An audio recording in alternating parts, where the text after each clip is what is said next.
Let's take our talents to the AFC North, and we begin with the rocky relationship in Cleveland. Myles Garrett wants out. The Browns front office would rather go to couples counseling and work through their problems. Their big problem, though, is Myles wants to win. Doesn't think that'll happen in Cleveland.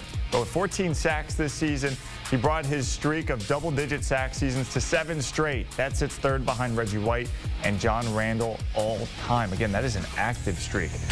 We're actively bringing back John Breech and Will Brinson to talk and take us through what's going on in the AFC North and their offseason needs. And John, I'll start with you. The Browns' offseason plans could completely change depending on what happens with Myles Garrett. So how do they even begin to assess what they need to do until they get clarity on that situation? Yeah, this is interesting, Mike. You hit the nail on the head that Myles Garrett wants to leave because he wants to win now. So you cannot blame him for wanting to leave Cleveland because you look at where this team is. Well, they need a starting quarterback. That's unclear going into 2025. Their running back situation, Nick Chubb's set to be a free agent. So that's also unclear. Guess what? The left tackle situation, also a little bit unclear because Jedrick Wills is set to be a free agent. So you're looking at 3 key positions, and that's just on offense, where it's just these giant question marks. I'm not sure how the front office can look Myles Garrett straight in the face and say, oh, yeah, we're going to be a Super Bowl contender next year.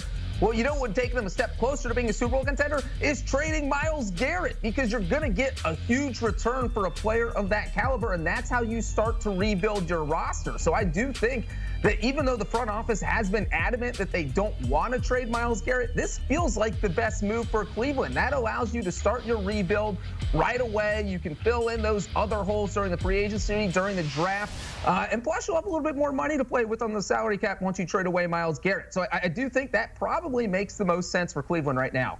Well, no matter what happens with Myles Garrett, I'm curious what they do in the draft, because Cleveland is sitting at number 2. They could have a crack at either Cam Ward or Shedeur Sanders. So do you think they'll be satisfied with either of those guys in the draft, or they look somewhere else with that pick, or do they take a free agent approach with that quarterback position? Yeah, I mean, I think if you're Cleveland, you probably need to do the sort of, I like to look at it maybe like Seattle did with Russell Wilson and Matt Flynn, where you take the sort of the 2-pronged approach. You sign somebody in free agency to try and make sure that you have a veteran there, and then that gives you the opportunity in the draft if you want to bring somebody in for the purposes of getting the young player, because you don't know, you don't control your destiny at number 2.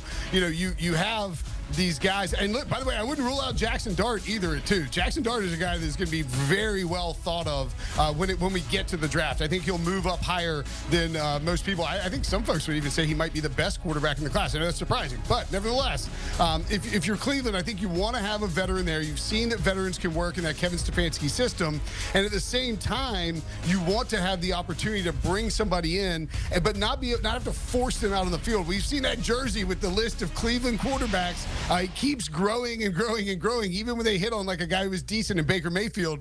So I think the smart move here to take the dual-prong approach, grab a veteran, and then also look to one of those top 3 guys in that draft class at number 2, knowing that even if you get traded, somebody trades up with Tennessee, or Tennessee takes a quarterback, you still have somebody available, and that gives you a little leeway on that front. John, let's stay in the state of Ohio here with the Cincinnati Bengals. T. Higgins, number 2 free agent on Pete Prisco's top 100 list. Can the Bengals afford to pay both Higgins and give Jamar Chase the top dollar he's looking for? Well, I better mention it now, because if I don't know, Brinson will. We all know the Bengals have a reputation for being cheap and frugal and penny pinching. Well, guess what? I think Joe Burrow actually knows that, because he's the guy going out there telling his grandpa to open up the checkbook. Let's sign everyone. There's a reason he went to Super Bowl week and did Radio Row, and every time he spoke, he was saying, we need to sign every single one of these guys, and I don't care how much money it costs. Well, I think the Bengals probably love to see that the salary cap is going to be going up so much in 2025. And I think when you look at what their strategy should be, it's probably going to happen. That is 1, tag T. Higgins. You're only paying him a little bit over $26 million a year. So it doesn't matter if his asking price is $30 million a year, because you have him at $26 million a year. That gives you a few months to try and work out a long-term deal. I think the Bengals will absolutely do that. So now you've got that situation dealt with. With Jamar Chase, wow, man, if they would have gotten a contract done last season, they could have saved millions. Now you have to deal with him coming off a Triple Crown season where his asking price is only going to go up. I think it's going to go up way past where Justin Jefferson is as the highest paid wide receiver in the NFL. So I won't be surprised if Jamar Chase ends up with somewhere between $38 and $40 million per year when they maybe could have gotten him at 35 or 36 last year. So that's why you got to open up the pocketbook right now. Then obviously those are the two big ones. They've got a couple other question marks on offense. The offensive line, the interior offensive line are things they're going to have to get figured out. Cody Ford's going to be a free agent. Maybe Alex Kappa doesn't return. So they've got some decisions to make on the offensive line because we saw Joe Burrow get beat up once again, took the 4th most sacks in the NFL. So you got your receivers, your offensive line, but there are question marks, and the Bengals have the money to answer them. It's just a matter of whether they will use that money. I have an idea if you're Joe Burrow, just to maybe help the situation. Sell the Batmobile and give that money to the Bengals so that, they can help pay these guys because you want them to stick around, throw some money in the pot. Well, sticking with Cincinnati, if not for that defense, they may have actually made a playoff run. Obviously, it was very close down the stretch. They bring back Al Golden to be their defensive coordinator. How do they revamp that side of the ball? Yeah, I thought it was interesting. My boy, shout out High Point, North Carolina, Jermaine Pratt, requested a trade and meet, pretty soon after Lou Anarumo was let go and moved on. And I think that speaks maybe to how this defense feels about Lou Anarumo and him sort of being scapegoated as a result of injuries and the defense. Look, the defense was terrible last year, no doubt about it. It was the weakness of that team, and if it's better, they are probably a playoff team, as you point out, Mike. I don't know. Let's see. I'm curious to see how Al Golden looks in this role. Does anybody have more gimmicks than Al Golden? The dude wore a suit and a tie when he's at Miami, and he's wearing like rec specs, at Notre Dame. I thought it was fascinating that he has to have a gimmick wherever he goes. So I'm curious to see if he coaches in like a Skyline T-shirt or something like that in Cincinnati. But yeah, I mean, there's nowhere to go but up. But I do worry how if maybe we're sort of underrating how good Lou Anarumo was for his entire tenure with the Bengals, save for last season, and just how quickly Al Golden will be able to improve that defense. Well, you're like his agent with endorsement deals with the Skyline. No, I'm making fun of him for sure. Okay. Sure. I covered him down here when he was rocking the orange tie a lot and the long sleeve shirt. I don't know how he did it in the summer and fall when it's like 90 degrees here in Miami. John, the Steelers, where it's like never 90 degrees in Pittsburgh, like the Browns, looking for that quarterback of the future. Is Russell Wilson, Justin Fields an option at coming back here? Or like Cleveland, are they looking for someone new under center in 2025?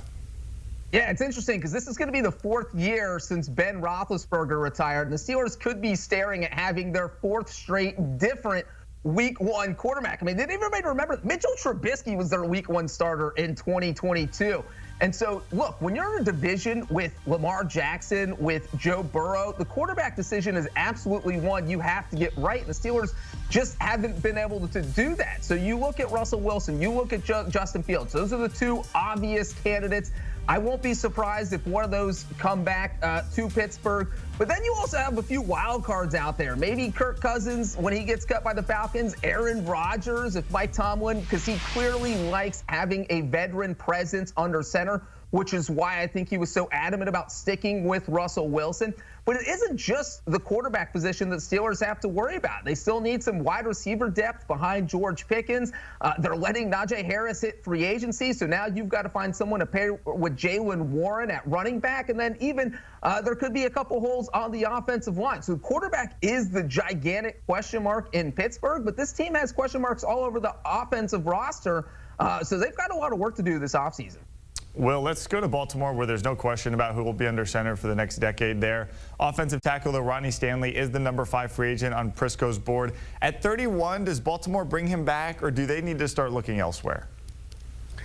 I think you try to bring Stanley back if you can, because what we saw from that offensive line, remember, I mean, people kind of forget about it. That offensive line was terrible the first couple of weeks of 2024. They were the big question mark coming into the season. They moved on from some of the older guys, and they had these draft picks from the middle to later rounds that they'd sort of cultivated and allowed to develop into the starting offensive line. Well, a couple of weeks into the year, things started cooking for the Ravens, and that offensive line was fantastic. Obviously, Derrick Henry had the huge season. Lamar Jackson, right there for MVP, was the first team All-Pro, running the football really well. And so I think the continuity, if you can maintain that continuity in front of those two guys, it gives you such a leg up in the AFC. So I would vote on the side of bringing Stanley back, but I think you have to be a little cautious about the cost because of his age and because of his injury history. But I'd value that continuity, and I would expect that Baltimore does as well. Plus, if you're Ronnie Stanley, Do you really want to go anywhere else and block for someone other than Derrick Henry and Lamar Jackson? That seems about as fun as it can get. Yeah, that's a pretty good gig. Again, the scouting combine is coming up this week. GMs and head coaches talk. We might get some answers to all these questions